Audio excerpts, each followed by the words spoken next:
दोस्तों नमस्कार, मैं हूं कल्याण सिंह चंदेल और आप देख रहे हैं साइंटिफिक नॉलेज यूट्यूब चैनल। आज की इस वीडियो में हम डिस्कस करने वाले हैं क्लास 9th का साइंस का सिंपल पेपर, वो भी विद सॉल्यूशन। क्योंकि आपको पता है कि आपका टर्म फर्स्ट का एग्जाम आने वाला है। टर्म फर्स्ट का जो पैटर्न है एग्जाम का वो चेंज है, क्वेश्चन पेपर का पैटर्न चेंज है, सिलेबस थोड़ा सा रिड्यूस्ड है, तो बहुत सारे कंफ्यूजन दिमाग में आते हैं कि कैसे होगा। एग्जाम का पैटर्न तो आपको पता है कि पूरा एमसीक्यू बेस्ड हो गया है। Syllabus 50% reduce, sorry 50% first term में, 50 सेकेंड टर्म में आएगा। उसमें भी 30% सिलेबस रिड्यूस्ड है। ओएमआर सीट में एग्जाम होने वाला है। थोड़ा सा बहुत ज्यादा कंफ्यूजिंग है, बहुत ज्यादा डरावना सा लग रहा है, लेकिन बिल्कुल भी आपको टेंशन लेने की जरूरत नहीं है। आज की इस वीडियो में हम सारी चीजें वन बाय वन क्लियर करने वाले हैं कि भैया आपका प्रैक्टिस सैंपल पेपर आता कैसे है, उसको सॉल्व कैसे करना है, ओएमआर सीट में भरना कैसे है, और कैसे अपना जो टारगेट है 40 आउट ऑफ 40 को कंप्लीट करना है। तो बने रहिए मेरे साथ, देखते हैं आज का वीडियो और शुरू करते हैं आज का वीडियो।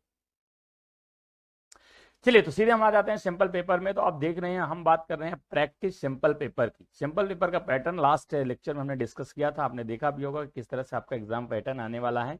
तो टर्म फर्स्ट का जो एग्जाम है जो अभी जस्ट होने वाला है, उसकी तैयारी के लिए क्लास 9 साइंस, और सबसे ज्यादा इंपॉर्टेंट है सब्जेक्ट कोड, क्योंकि बोर्ड एग्जाम में बहुत ज्यादा कंपलसरी होता है। तो आपको ध्यान में होना चाहिए भाई, साइंस का जो सब्जेक्ट कोड है वो चाहे 9th हो चाहे 10th हो, दोनों के लिए सेम होता है, 086।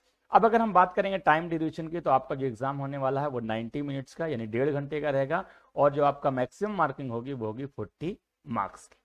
चलिए जनरल इंस्ट्रक्शन देख लेते हैं। तो जनरल इंस्ट्रक्शन आपके लिए क्या है? फर्स्ट ये है कि the question paper contains 3 section.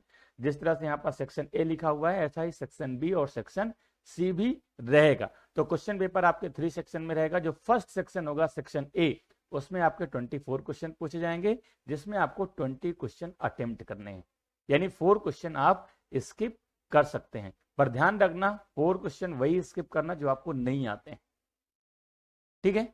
चलिए आगे बात करते हैं सेक्शन बी की। तो सेक्शन बी में आपके 12 क्वेश्चन पूछे जाएंगे, जिसमें 10 क्वेश्चन आपसे करने हैं, और सेक्शन सी में भी 24 क्वेश्चन में से 20 क्वेश्चन आपको करने हैं। यानी अगर हम बात करें क्वेश्चन पेपर में, तो 24 फर्स्ट में आएंगे, सेकंड में यानी बी सेक्शन में 12 आएंगे, और सी सेक्शन में 24 आएंगे। तो इस तरह से टोटल 60 क्वेश्चन आने वाले हैं। करने कितने हैं? तो सेक्शन ए से 12 करने हैं, 20 करने हैं, सेक्शन बी से 10 करने हैं, और सेक्शन सी से भी 20 करने हैं। तो इस तरह से टोटल जो आपके 50 क्वेश्चन करने हैं। 60 में से 50 क्वेश्चन करने हैं, यानी 10 क्वेश्चन आपके लिए ऑप्शनल रहेंगे। लेकिन ध्यान रखना, कंफ्यूजन बिल्कुल मत होना, क्योंकि कि आपके पास कंफ्यूजन इस चीज के लिए आ जाती है कि भैया आपको 60 में से 50 छोड़ने हैं, तो 50 करने के बाद 10 कहीं से भी छोड़ दो, तो उसमें प्रॉब्लम हो सकता है। क्यों? क्योंकि इंटरनल चॉइस सेक्शन वाइज अलग दी हुई है। तो जो सेक्शन वाइज इंटरनल चॉइस दी हुई है, उसके हिसाब से आपको क्वेश्चन को स्किप करना है, ये जरूर ध्यान रखना है, ठीक है। चलिए आगे चलते हैं सेक्शन ए। अगर हम सेक्शन ए की बात करते हैं, फर्स्ट क्वेश्चन आपका दिया हुआ है सेक्शन ए में। Section A consist of 24 question, just हमने डिस्कस किया कितने करने हैं, 20 करने हैं। लेकिन यहां पर दिया हुआ है the first attempted 20 question would be evaluated, यानी जो आप शुरू के 20 क्वेश्चन करेंगे उसको ही इवेल्युएशन किया जाएगा। जैसे मान लेते हैं हमारे पास सेकंड सेक्शन की हम बात कर लेते हैं, आपके पास 1 2 3 4 5 6 7 8 9 10, इस तरह से आपके पास 10 क्वेश्चन है, सॉरी 12 क्वेश्चन रहेंगे, जिसमें से आपको 10 क्वेश्चन करने हैं। तो 10 क्वेश्चन आप कोई भी कर सकते हो, आप ये भी कर सकते हो, ये भी कर सकते हो, ये भी कर सकते हो, स्किप भी इससे कर सकते हो। लेकिन जो शुरू के, अगर मान लो गलती से आपने 11 और 12 कर दिया और नंबर ऑफ क्वेश्चन जो है 10 से ज्यादा हो रहे हैं, तो आपके जो शुरू के 10 क्वेश्चन होंगे वो इवेल्युएट किए जाएंगे, चाहे तो फिर आपको गलत भी क्यों ना हो, ठीक है। तो आप ये ध्यान रखना कि सिर्फ शुरू के जो 10 इवेल्युएट करने वाले हैं वो सही वाले करने हैं, ऐसा नहीं है। चलिए अब हम सीधे चलते हैं। फर्स्ट क्वेश्चन लिखा हुआ है, मेरिस्टेमिक टिश्यूज आर फाउंड, कहां फाउंड किए जाते हैं? Only stem of the plants, no. Both roots and stem, no. In all growing tips of the plant body, बिल्कुल जितने भी प्लांट की बॉडीज में जो ग्रोइंग टिप्स होते हैं, हर जगह आपके क्या पाए जाते हैं? टिश्यूज पाए जाते हैं। तो फर्स्ट क्वेश्चन का ऑप्शन सी करेक्ट होगा। सेकंड क्वेश्चन की बात करते हैं। सेकंड क्वेश्चन कहता है एरेंचाइमा इज फॉर्म्ड बाय, किसके द्वारा पाए जाते हैं? तो आपका जो फर्स्ट ऑप्शन है ये करेक्ट है, सेकंड इनकरेक्ट है, थर्ड इनकरेक्ट है, और जाइलम भी आपका इनकरेक्ट होगा। चलिए क्वेश्चन नंबर थर्ड की बात करते हैं। तो question number third, which of the following organelles does not have membrane? किस में होता है? तो यस, आपका जो राइबोसोम होता है उसमें नहीं होता है, न्यूक्लियस इसमें होता है, क्लोरोप्लास्ट में भी होता है, माइटोकॉन्ड्रिया में भी होता है, लेकिन आपसे पूछा जा रहा है नॉट हैव, यानी कि जो ऑप्शन ए होगा वो आपका फाइनली करेक्ट माना जाएगा। चलिए नेक्स्ट क्वेश्चन चलते हैं, क्वेश्चन नंबर 4 की। तो क्वेश्चन नंबर 4 कहता है the most abundant compound in cytoplasm is. तो साइटोप्लाज्म में सबसे ज्यादा मात्रा में जो पाया जाने वाला मैटर है वो कौन सा है? That is water, H2O। चलिए आगे हम बात कर लेते हैं नेक्स्ट क्वेश्चन की, क्वेश्चन नंबर 5 की। तो question number 5 is saying the cell nucleus was discovered by. Cell nucleus को किसने डिस्कवर्ड किया है? तो रॉबर्ट हुक में नहीं किया, yes Robert brown is your correct answer. ने डीवे और विक्रियो ये तीनों ने डिस्कवर्ड नहीं किया, किसने किया है? रॉबर्ट ब्राउन ने। तो आपका फाइनल आंसर क्या हो जाएगा? Robert brown. Chromosome contains hereditary unit card क्या कहलाती है? तो बिल्कुल सिंपल सा आंसर है इसका आपका जीन्स। अगर आपने बहुत आसानी से थोड़ा सा भी मेहनत करी होगी तो आपको बहुत आसान पेपर बनाया है। ये पेपर हमने अपने सगे हाथों से खुद टाइप कर करके सिलेक्टिव क्वेश्चन साथ छांट के हमने बनाया है। तो यहाँ पर कहीं से कहीं तक आपको प्रॉब्लम नहीं है, अगर थोड़ा सा भी मेहनत करोगे तो बहुत ही आसानी से इस क्वेश्चन पेपर को आप सॉल्व कर सकते हो। ठीक है, तो बिल्कुल भी टेंशन नहीं लेना है। अब आइए हम बात करते हैं क्वेश्चन नंबर 7 की। तो क्वेश्चन नंबर 7 कहता है cardiac muscles cells are cylindrical branched. किसकी होती हैं? तो यूनिन्यूक्लियर एनवेलोमेंट्री, नो। यूनिन्यूक्लियर, यस, ये आपका करेक्ट आंसर होगा, यानी ऑप्शन बी आपका करेक्ट होगा क्वेश्चन नंबर 7 का। आइए देख लेते हैं क्वेश्चन नंबर 8। तो क्वेश्चन नंबर 8 कहता है bone matrix is rich in. जो बोन मैट्रिक्स होता है वो किसमें ज्यादा होता है? तो आपका फ्लोराइड एंड कैल्शियम सबसे ज्यादा होता है बोन मैट्रिक्स में? नहीं। कैल्शियम और फॉस्फेट, यस कैल्शियम और फॉस्फेट सबसे ज्यादा मात्रा में पाया जाता है किसमें? बोन मैट्रिक्स में। कैल्शियम पोटेशियम इनकरेक्ट होगा, फास्फोरस और पोटेशियम ये भी इनकरेक्ट माना जाएगा। आइए देखते हैं next question, question number 9। Question number 9 is saying that which type of tissues formed glands. किस टाइप का? यस फर्स्ट ऑप्शन आपका करेक्ट होगा, एपिथेलिया। ठीक है, करेक्ट आपका इनकरेक्ट होता, मस्कुलर इनकरेक्ट होगा, नर्वस आपका इनकरेक्ट होगा। तो फाइनल आंसर क्वेश्चन नंबर 9 का क्या हो जाएगा? ए। आइए नेक्स्ट क्वेश्चन देखते हैं, क्वेश्चन नंबर 10। तो क्वेश्चन नंबर 10 कहता है a series of membrane enclosed channel studded with ribosomes are called. क्या होगा? Lysosomes, no. Golgi complex, no. Rough endoplasm, yes ये आपका करेक्ट होगा ऑप्शन सी। माइटोकॉन्ड्रिया भी आपका इनकरेक्ट माना जाएगा। तो क्वेश्चन नंबर 10 का ऑप्शन क्या हो जाएगा? Option C is your correct answer. There is an equation x, कोई इक्वेशन है x which contains equal number of atoms of each elements on both side, what is x? कहता है कि कोई इक्वेशन है, इक्वेशन क्या है? x है। कह रहा है अगर हम बात करें इक्वेशन की तो मैंने बताया था रिएक्टेंट और प्रोडक्ट अगर दोनों तरफ नंबर ऑफ इक्वल एटम्स हैं तो इसका मतलब वो इक्वेशन क्या होगी? बैलेंस्ड केमिकल इक्वेशन होगी। That's why your first option is correct. Unbalance हो ही नहीं सकती है, केमिकल इक्वेशन भी नहीं है, ऑल ऑफ द अबव नहीं। तो फाइनल आंसर क्या हो जाएगा क्वेश्चन नंबर 11 का?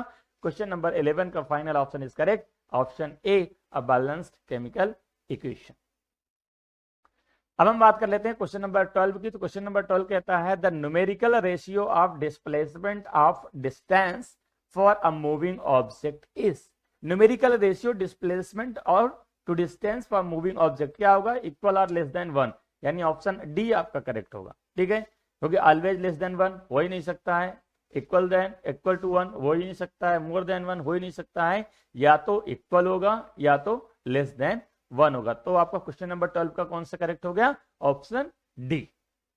चलिए नेक्स्ट क्वेश्चन की बात कर लेते हैं, क्वेश्चन नंबर 13 की। तो क्वेश्चन नंबर 13 कहता है कि the displacement of an object is proportional to square of time then the object moves with. कौन सा ऑप्शन करेक्ट होगा? Uniform velocity, no. Increasing acceleration, no. Decreasing acceleration, no. Yes uniform acceleration आपका correct answer माना जाएगा, यानी question number 13 का correct option is option B. Question number 14 क्या कहता है, आइडेंटिफाइड द करेक्ट स्टेटमेंट, आपको बताना कौन सा स्टेटमेंट करेक्ट है। लिखा हुआ है to accelerate the motion of an object a balanced force is required, balance force is required, yes ये आपका इनकरेक्ट है। Balance force do not change the state of rest of motion of an object, ये correct है। Balance force do not produce any acceleration, they can change the shape of और size of the body, yes ये भी correct है। यहां पर आपका option 2 and 3, 1 and 2 incorrect होगा, 2 and 3 yes it is correct, 1 3 incorrect, none of this incorrect. तो आपका क्वेश्चन नंबर 14 का final answer will be option B, 2 and 3। चलिए नेक्स्ट देख लेते हैं। नेक्स्ट है आपका question number 15, if a body is moving alone a constant speed it may be assumed that, कोई भी बॉडी जो है मूव कर रही है कांस्टेंट स्पीड से, तो क्या अज्यूम करेंगे आप, देख लेते हैं। फर्स्ट लिखा हुआ है a net force is pushing it forwarded, no ये इनकरेक्ट है। The sum of only vertical force is 0, yes ये आपका करेक्ट होगा, क्योंकि वर्टिकल फोर्स 0 होगा तभी वो कांस्टेंट स्पीड से जाएगी। The balance force is greater than gravity, कोई रिलेशन ही नहीं है। सम ऑफ ऑल फोर्स इज 0, ये भी आपका इनकरेक्ट है। अगर सम ऑफ सभी फोर्स का 0 होगा तो वो कांस्टेंट रहेगा, रुका रहेगा, कहीं नहीं जाएगा। चलिए क्वेश्चन नंबर 16 देख लेते हैं। क्वेश्चन नंबर 16 कहता है swimming is possible on account of, swimming कैसे पॉसिबल है, first law of motion no, second law of motion no, yes third law of motion, action is equal to reaction force, that is your correct answer. तो question number 16 का correct answer क्या हो जाएगा, option सी। Question number 17 की बात करते हैं तो the momentum of a body of given mass is proportional to its, yes velocity भी कह सकते हैं, स्पीड भी कह सकते हैं। अगर कहीं पर स्पीड ऑप्शन दिया हुआ तो यू कैन इंक्रीज, साइज से कोई रिलेशन नहीं है, शेप से कोई रिलेशन नहीं है, ऑल ऑफ दिस तो हो ही नहीं सकता है। Yes, question number 18. A graph is plotted showing off a car as a function of time. If the graph is a straight line, it means that the car is started at rest. No. Acceleration was constant. Yes. Acceleration was increasing. No. Velocity of constant. Yes. तो option number 18 का जो final answer हो जाएगा वो हो जाएगा option number B, that the acceleration of constant. Question number 19 देख लेते हैं। क्वेश्चन नंबर 19 कहता है if a car is travelling north on a straight road and its brake are applied it will, north side में जा रहा है, brake apply करते हैं, हैव नो एक्सेलरेशन, इनकरेक्ट होगा। Acceleration to the south, yes simple सा है कि अगर नॉर्थ की तरफ जा रही है ब्रेक लगाएंगे तो एक्सेलरेशन साउथ की तरफ जाएगा, तो ये आपका करेक्ट हो जाएगा। Acceleration to north, sorry accelerate to south, अच्छा हाँ सॉरी, हाँ ये आपका करेक्ट ऑप्शन हो जाएगा ऑप्शन बी। क्वेश्चन नंबर 19 का correct option will be option B. Question number 20 देख लेते हैं। तो question number 20 saying that a quantity has a value of -6.0 per metre second, it may be speed of particles, no. Velocity of particles, yes. Position, no. Displacement, no. तो question number 20 का correct option हो जाएगा option B, that is velocity of a particle. चलिए next question देखते हैं। Question number 21, question number 21 कहता है sudden mixed small amount of iron filings and sulphur powder in a dish, he could not affect the separation by simple hand picking. Which liquid will be suggested to affect a separation? Iron filings को किसके साथ mix कर रहे हैं, sulphur के साथ।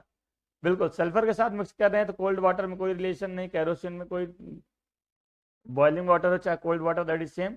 तो carbon die sulphide में हम उसको आसानी से डिजॉल्व कर सकते हैं। तो क्वेश्चन नंबर 21 का राइट आंसर क्या हो जाएगा, option A, that is carbon disulphide. चलिए नेक्स्ट क्वेश्चन पे पढ़ते हैं। क्वेश्चन नंबर 22, क्वेश्चन नंबर 22 की अगर हम बात करें तो the fine particles of an insoluble substance uniformly dispersed throughout a gas और लिक्विड इज कॉल्ड, क्या कहेंगे भैया, तो सस्पेंशन कहेंगे नहीं, प्रेसिपिटेट कहेंगे नहीं, तो कोलाइडल सॉल्यूशन, बिल्कुल कोलाइडल सॉल्यूशन उसका करेंट आंसर होगा। इंप्योरिटीज से कोई रिलेशन नहीं है, ठीक है। तो आपका क्वेश्चन नंबर 22 का करेक्ट आंसर क्या हो जाएगा? Option C.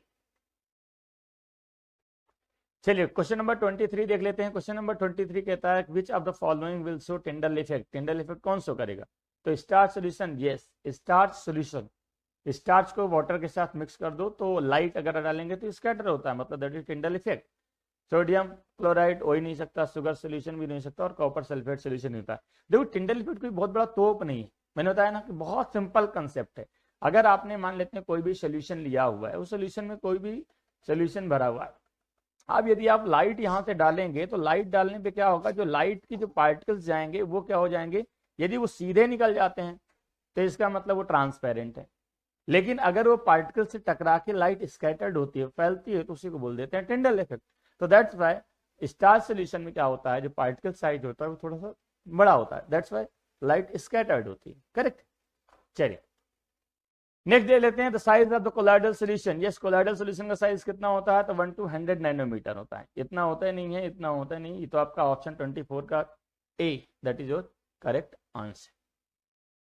चलिए भैया एक पड़ाव आपने पूरा कर लिया है, सेकंड पड़ाव पे आ जाते हैं। सेकंड पड़ाव आपका है सेक्शन बी का, और सेक्शन बी में थोड़ा सा कुछ नया करते हैं और कलर आप पेन चेंज कर लेते हैं। ठीक है, चलिए अब हम बात करते हैं क्वेश्चन सेक्शन बी की। तो सेक्शन बी में बहुत सिंपल सा कंसेप्ट वही है कि भैया 25 क्वेश्चन से 26 क्वेश्चन है। टोटल क्वेश्चन कितने दिए जा रहे हैं? आपके 12 क्वेश्चन दिए जा रहे हैं, और 12 में से कितने करने हैं? तो 10 क्वेश्चन करने हैं, जो कि total assertion and reason based question होंगे। तो मैं आपको बता देता हूँ असर्शन रीजन क्वेश्चन के क्या होते हैं। एक होता है आपका असर्शन। असर्शन क्या होता है? आपका एक स्टेटमेंट होता है, स्टेटमेंट फर्स्ट, और उसी का दूसरा स्टेटमेंट होता है स्टेटमेंट आपका सेकंड, जिसको हम बोलते हैं रीजन।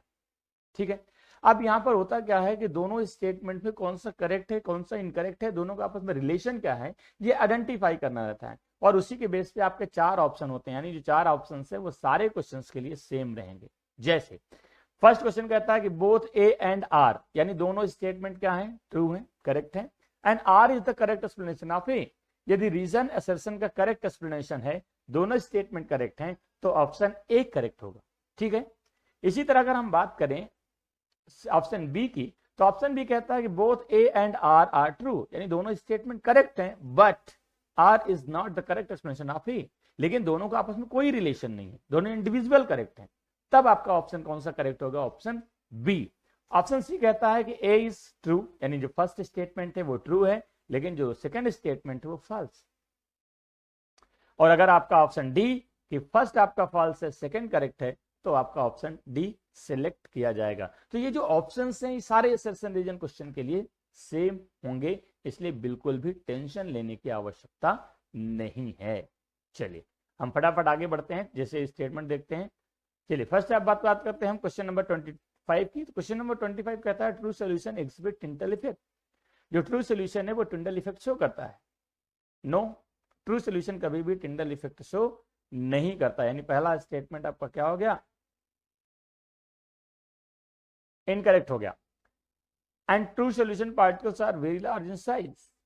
यहां पर क्वेश्चन मिस प्रिंट है। क्वेश्चन मिस प्रिंट कैसे है कि ट्रू सोल्यूशन जो होता है वो टिंडल इफेक्ट नहीं शो करता है, तो कौन करता है? तो यहां पर कोलाइडल करता है, क्योंकि दोनों इनकरेक्ट हो रहे हैं। नीचे वाला कहता है true solution particles are very large in size. जो ट्रू सोल्यूशन के पार्टिकल्स हैं वो बहुत बड़े होते हैं, तो बड़े तो होते नहीं, बहुत छोटे होते हैं, ट्रांसपेरेंट होता है। तो ये वाला फर्स्ट वाला आपका क्या होगा? अगर इसको ये सही माना जाएगा, ये इनकरेक्ट माना जाएगा, तो फर्स्ट करेक्ट है, सेकंड इनकरेक्ट है, तब आपका ऑप्शन सी करेक्ट ऑप्शन होगा। क्वेश्चन नंबर 26 देख लेते हैं। क्वेश्चन नंबर 26 कहता है solution of table salt of glass water is homogeneous. तो बिल्कुल सही है कि टेबल साल्ट यानी कॉमन साल्ट, जिसको हम कहते हैं NaCl, और जब हम इसको वाटर के साथ मिक्स करते हैं जो सोल्यूशन बनता है वो ट्रांसपेरेंट होता है, होमोजेनियस होता है। तो ये आपका स्टेटमेंट करेक्ट है। सेकंड स्टेटमेंट है solution of different composition throughout homogeneous. No, अगर डिफरेंट कंपोजिशन है तो उसे होमोजेनियस नहीं कहेंगे। तो यहां पर भी फर्स्ट करेक्ट है, सेकंड इनकरेक्ट है, तो ऑप्शन सी यहां पर भी करेक्ट माना जाएगा। क्वेश्चन नंबर 27 देख लेते हैं। क्वेश्चन नंबर 27 कहता है solution having different composition throughout homogeneous. Question number 27 कहता है chloroplast is a cell granule. बिल्कुल सही है। Organelle of distinct part of cell which has a particular structures and functions, ये भी करेक्ट है। और अगर देखें दोनों का तो रिलेशन भी है, इसका ये करेक्ट एक्सप्लेनेशन है। That's why your option A will be correct. First and second यानी रीजन और असर्शन दोनों करेक्ट हैं और रीजन असर्शन का करेक्ट एक्सप्लेनेशन है, that's why your option A is correct. चलिए नेक्स्ट देख लेते हैं क्वेश्चन नंबर 28 की। तो क्वेश्चन नंबर 28 कहता है assertion A, mitochondria and chloroplast are semi autonomous organelle. Semi autonomous organelle बिल्कुल करेक्ट है आपका। रीजन देख लेते हैं, तो रीजन कहता है they are formed by division of pre existing organelles of well as contain DNA but lock protein synthesise machinery. No, it is incorrect.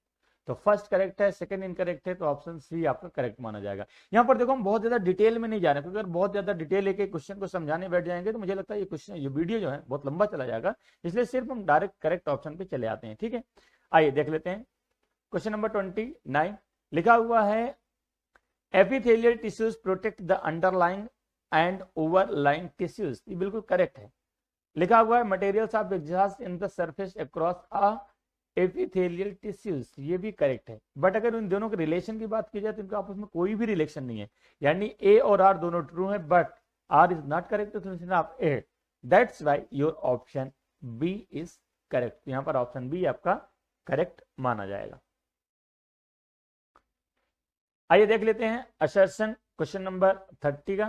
तो क्वेश्चन नंबर 30 कहता है कि intercalary meristem increase length of plant like optical meristem. तो ये आपका correct है।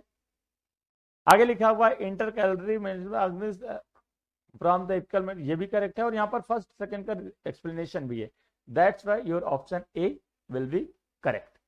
चलिए 31 देख लेते हैं। 31 कहता है if the net external force on the body is 0 then its acceleration is 0।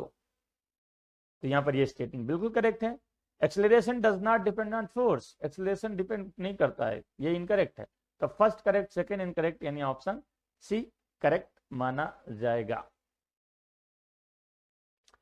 चलिए नेक्स्ट देख लेते हैं क्वेश्चन नंबर 32। क्वेश्चन नंबर 32 कहता है कि when a fair fly hits a bus each of them exerts the same force. Correct है, बिल्कुल सही है। रीजन की बात कर लेते हैं, तो fair fly has more mass as compare to the windshield. नहीं, मोर मास ये इनकरेक्ट है, that's why your option C will be correct. Question number 33 कहता है assertion A linear momentum is conserved in both elastic and inelastic collision। ये correct है, बिल्कुल सही है। Total energy consumed by all clients, ये भी सही है, बट इन दोनों का आपस में रिलेशन नहीं है, दोनों इंडिविजुअल करेक्ट है, that's why your option B will be correct. चलिए क्वेश्चन नंबर 34 देख लेते हैं। क्वेश्चन नंबर 34 कहता है कि the speedometer of a car measures the instantaneous speed of a car. तो ये ऑप्शन बिल्कुल करेक्ट है।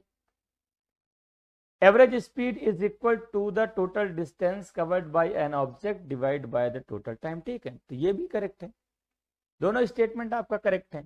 अब जब दोनों स्टेटमेंट करेक्ट हैं तो दूसरा ऑप्शन होता है कि इनके बीच में कोई रिलेशन है क्या, तो देखेंगे तो रिलेशन दोनों का कुछ नहीं। क्यों भैया, आपका देखो सिंपल से कहता है कि भैया अगर कार की स्पीड की हम बात कर रहे हैं तो कार की स्पीड ठीक है, जो आपका स्पीडोमीटर वो बताता है, लेकिन स्पीड कितनी है ये कैसे पता चलेगा। ठीक है, तो जो इंस्टेंट स्पीड होती है उससे हमारा जो एवरेज स्पीड है उसका कोई लेना देना नहीं होता है, दैट्स व्हाई यहां पर ऑप्शन बी आपका करेक्ट माना जाएगा। चलिए देख लेते हैं next question, question number 35। Question number 35 कहता है assertion A when the displacement of a body is directly proportional to the square of the time then the body is moving with uniform acceleration। Correct है बिल्कुल। the slope of velocity time graph with time exists give acceleration। तो ये भी सही है और यहां पर आप देखो दोनों का आपस में रिलेशन भी है, that's why your option A will be correct. आइए देख लेते हैं next. An object may acquire acceleration even it is the moving at the constant speed। Correct है। With the change of the direction of motion an object can acquire acceleration। ये भी सही है और इन दोनों के आपस में रिलेशन भी है, तो that's why your option A will be correct. ठीक है, तो यहाँ पर आप सेकेंड पड़ाव जिसे हम बोलेंगे सेक्शन बी भी कंप्लीट होता है। अब हम चलते हैं सीधे सेक्शन सी पे। तो आपको पता है जैसे हम सेक्शन चेंज करते हैं तो कोशिश करते हैं कि हम जो पेन का जो कलर है वो चेंज कर लें। ठीक है, तो चलिए कुछ नया लेते हैं। Section C. अब सेक्शन सी में क्या है, थोड़ा सा कुछ नया आपको देखने को मिलेगा। क्या नया है, तो section C consist of 5 case followed by the question. आपके सामने केस बेस्ड क्वेश्चन होंगे, उनके जो आपके क्वेश्चन होंगे। देयर आर टोटल 24 क्वेश्चन हैं in the section, attempt only 20। केवल आपको 20 क्वेश्चन करने हैं 24 में, यानी 4 क्वेश्चन आप क्या कर सकते हो, स्किप कर सकते हो।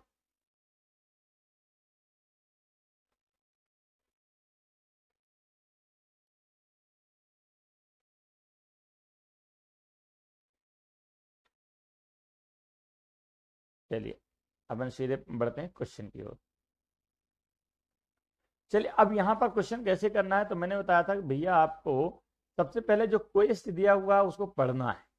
ठीक है, पढ़ के उसको समझना है, समझने के बाद उससे जो रिलेटेड क्वेश्चन दिए हुए हैं उनको आपको सॉल्व करना है।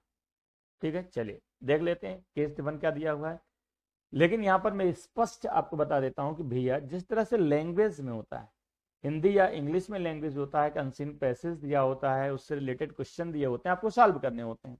तो वहां पर लगभग सारे क्वेश्चन के जो आंसर हैं वो आपको यहाँ पर पैसेज दिया रहता है, मिल जाता है। पर साइंस में ऐसा नहीं होता है।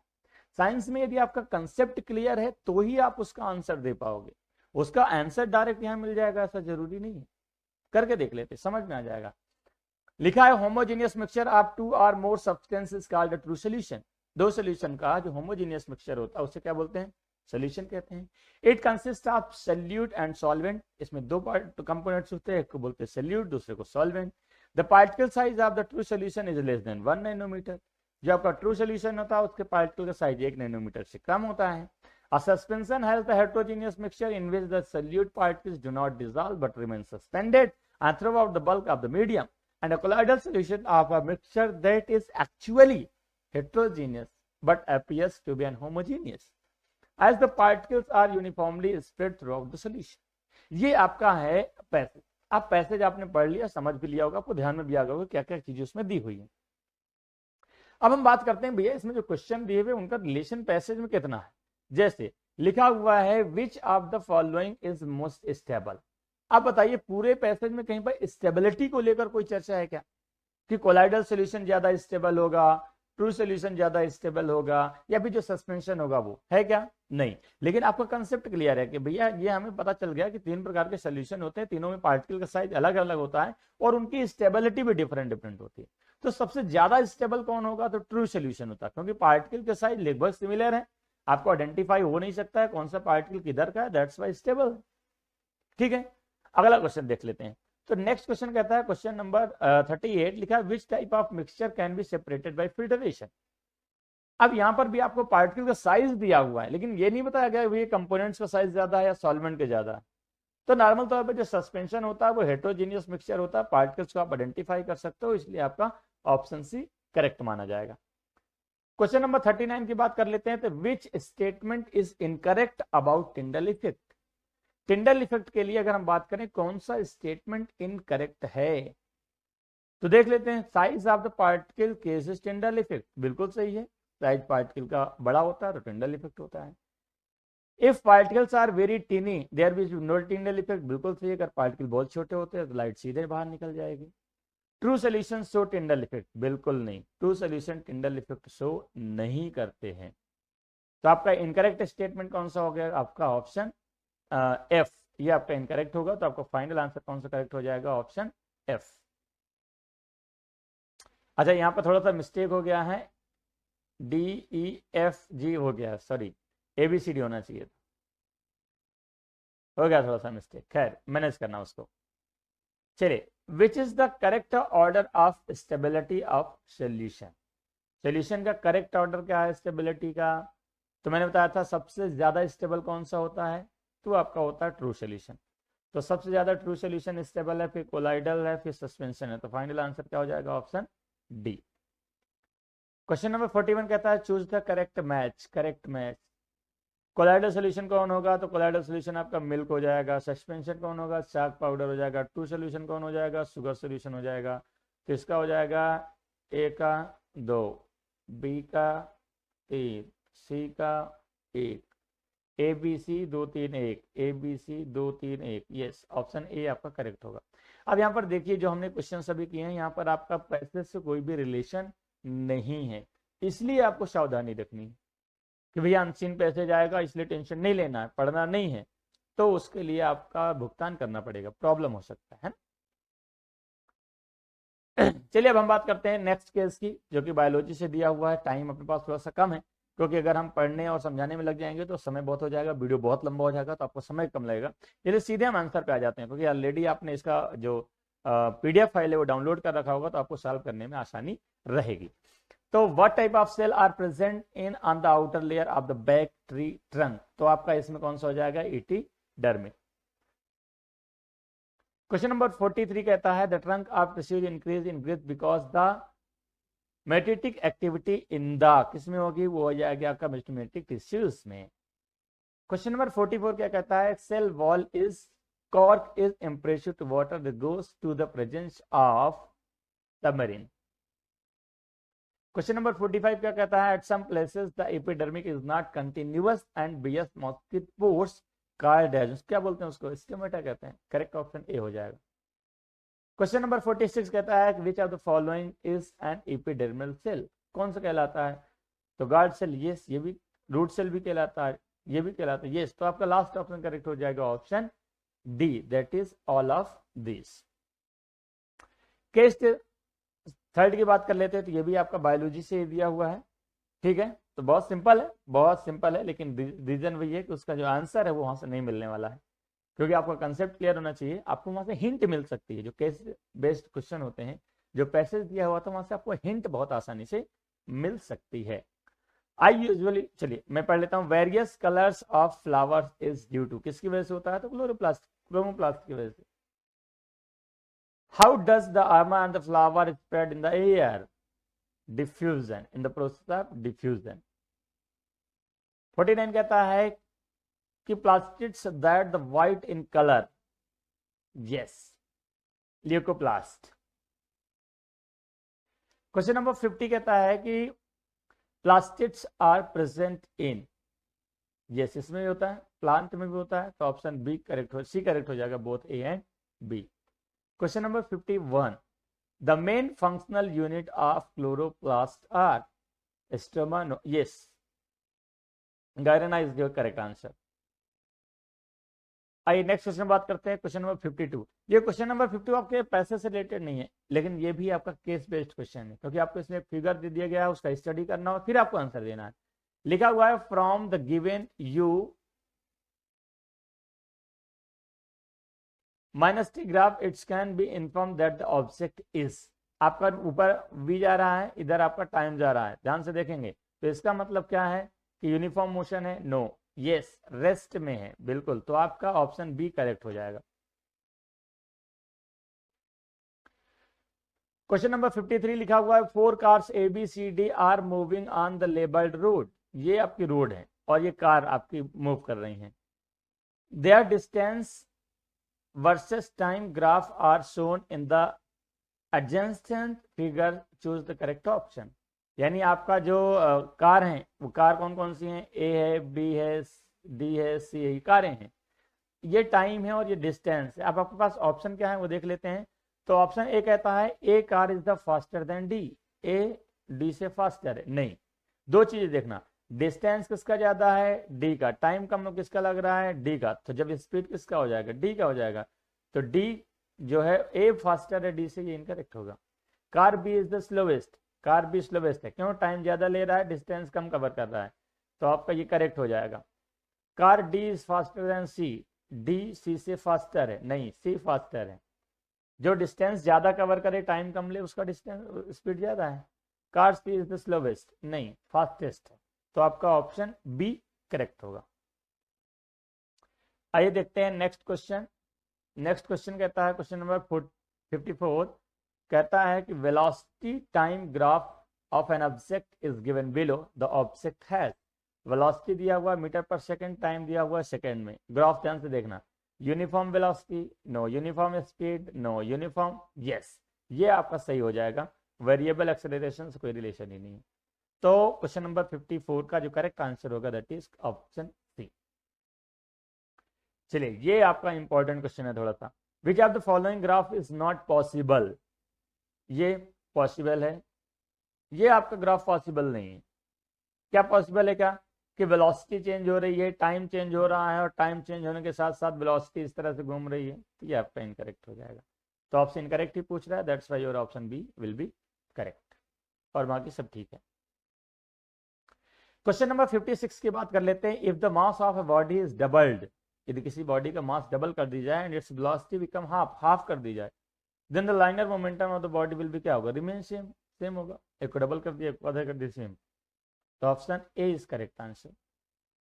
क्वेश्चन नंबर 57 कहता है कि when we stop pedalling the bicycle begins to slow down, this is because of the fractional force acting along the direction of motion, stop होने कोई रीजन नहीं, air resistance which is the direction of motion, जो motion के direction में air का resistance होगा, तो ये भी करेक्ट नहीं है। फ्रैक्शनल फोर्स यस, ये आपका करेक्ट हो जाएगा ऑप्शन सी। चलिए लास्ट के 3 क्वेश्चंस रिमेनिंग है, कर लेते हैं। लिखा हुआ 58, when a car at high speed marks a sharp turn, the driver is a car tends to get thrown to the side opposite to the turn. This is due to the inertia of motion no, inertia of time no, inertia of rest no, inertia of direction yes, option D will be correct. Question number 59, question number 59 कहता है rocket works on the principle of conservation of mass, no, energy no, momentum yes, option C will be correct. Question number 60, which of the following statements is not correct for an object moving along a straight path in acceleration motion?